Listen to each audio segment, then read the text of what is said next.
Good afternoon, guys. Real quick, for those of you who live up in the Worcester area, go to Gracie's Garage, get anything, get your car, truck, Mini Cooper, get anything fixed at all. And yes, Pete always carries Bear's products. And for those of you who'd like to learn more about Bear and his products, go into the description box, scroll all the way down, and click on the two links there. He explains all of his products, hair products, car products, you name it. And remember, get 10% off for being from the channel. And then if you like some coffee mugs, beer steins, some cool sweatshirts, t-shirts, go to libtardtees.com. Let's go ahead and dig into some of the news here. So here's a little picture. The illegals, instead of waiting in line at Social Security or at social services, they simply put their shoes there and then they go sit down. Yeah, what a rough life they have. And then the Pelosi payoff: 21,000 for federal employees to stay home, 25,000 bonus for state government workers, 50 million Planned Parenthood, 200 million museum and library services, 270 million endowment for arts humanities, 600 million Pelosi's home of San Francisco, 1.5 billion Amtrak, 12 billion foreign aid, 15 billion illegal immigrant eligible health care, 111 billion welfare without work requirements, and 350 billion to bail out blue states. Stop calling it a COVID relief bill. It's instead the Pelosi payoff. Indeed it is. And then Marjorie Taylor Greene installs a final vote on Biden's reckless $1.9 trillion COVID stimulus. It says Marjorie Taylor Greene on Wednesday stalled final passage of Biden's $1.9 trillion COVID-19 stimulus bill by forcing a nearly hour-long vote on a motion to adjourn the House of Representatives. The House had been expected to approve the American Rescue Plan Act around noon, but Greene's motion forced the lengthy vote due to pandemic restrictions that require few lawmakers to vote at a given time. The motion to adjourn was defeated 149 to 235, with 40 Republicans voting against it. Well, that's nice to know. And Greene said that 1.9 trillion in spending is reckless and irresponsible and the wrong thing to do, and it spends it on all of the wrong things. Period. And yeah, she's awesome. She is. I tell you what, her and Lauren Boebert are what little girls need to grow up to be like. Absolutely. And then Whitmer asked Michigan residents to turn on porch lights in honor of people who died of COVID. Does that include nursing home patients who died as a result of her reckless policies? She is a nut job in every way, shape, and form. She's a complete nut job. And there's at least five Democrat governors that are sweating bullets right now. And they don't know if they're going to be tried for murder or not. And I can tell you that at some point they are going to be tried for murder. They won't be tried for murder until Trump comes back. But the day that he and the military take over, yes, they will indeed be tried. Moving on to Michelle Obama. Defeating Trump allows us to breathe for a moment. Well, Michelle, there's just one problem. You never defeated President Trump. As a matter of fact, you lost miserably. Not that probably anyone has the guts to stand up in an audience and say that to you, but because of all the Secret Service around and everything. But the fact is, you lost, and you lost huge. And that is going to be shown at some point. It'll be shown to everybody.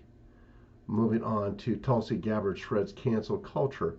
You see the final expression of cancel culture in Islamist terrorist groups like ISIS and Al Qaeda.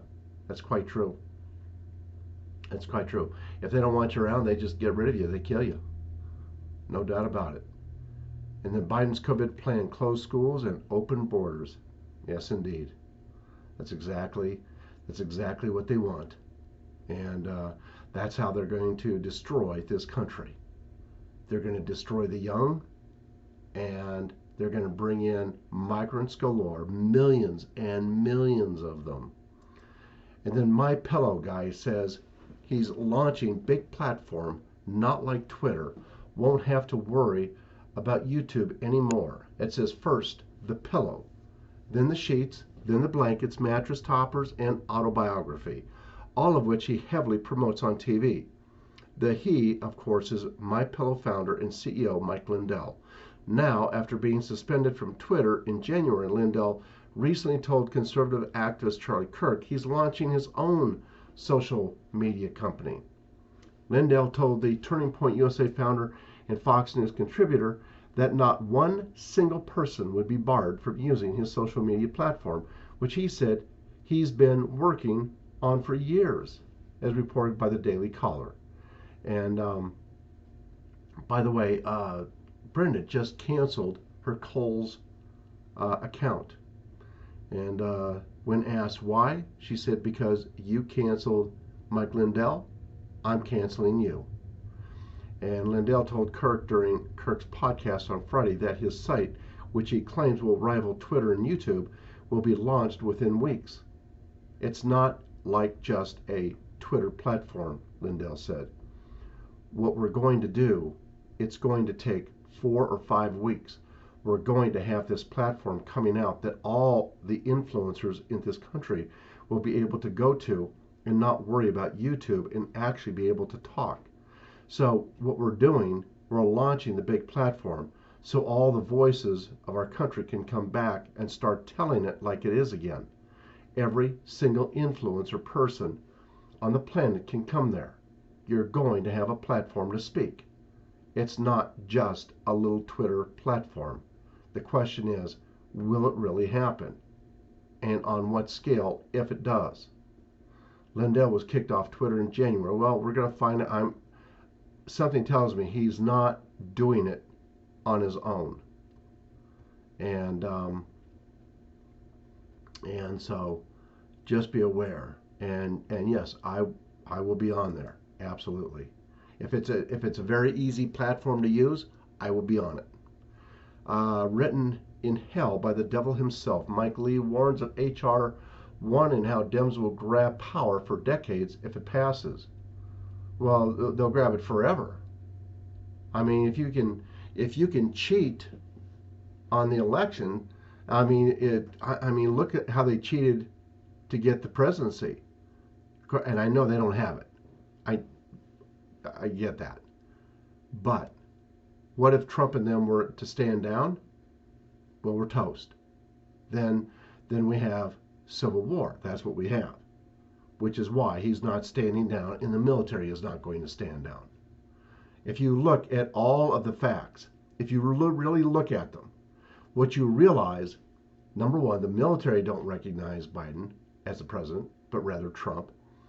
And also, if you look at all of the pictures, what you come to understand is that Biden's not even in the real White House. I don't know which White House he's in, but apparently he's in the one down in Atlanta, the Tyler Perry Studios. And the Japan official calling Taiwan red line urges Biden to be strong. Seriously? I tell you what, Japan, why don't you be strong and admit that Biden's not even the president and that Trump won? Do that.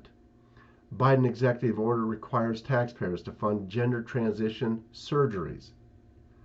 It says taxpayers will soon foot the bill for gender reassignment surgery for America's service members in an order some fear will cost the nation in terms of money and military readiness. In January, President Joe Biden issued an executive order that would allow transgender individuals to serve in the military, reversing a policy implemented by former President Donald Trump. Well, all I can tell you is that when the military get the word from President Trump, they will act. Mass rape, sexual abuse, Communist China's genocidal tool to eliminate faith. And, I tell you what, These guys are something else. Something else.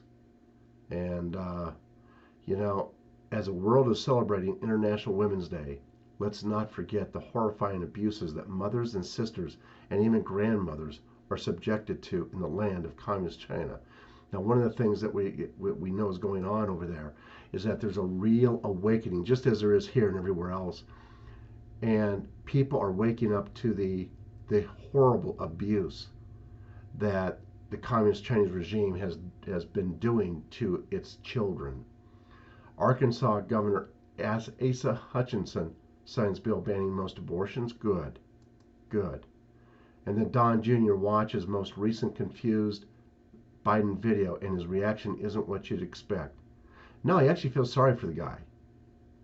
As he says here, it's an embarrassment for our country, but I actually feel bad for him. It's clear to me that he has no idea what's going on around him, and he seemingly can't function or respond without a handler. Sad. Meanwhile, China is watching and will take total advantage of the situation. And and that, I would say, is when the military will act at some point. But as we've heard, it's not going to be until Trump says so. God bless y'all. Have a great day. Hang in there. Things are definitely beginning to come to a head. At some point, every single stupid thing extra that happens, I think it just causes us to come a little bit closer to Trump coming back and the military taking over. They are in control, but I would say to the military exposing everything, shutting down all communications, and releasing all the information that they have about a lot of stuff, a lot of things like the election. God bless y'all. Have a good day. Bye bye, guys.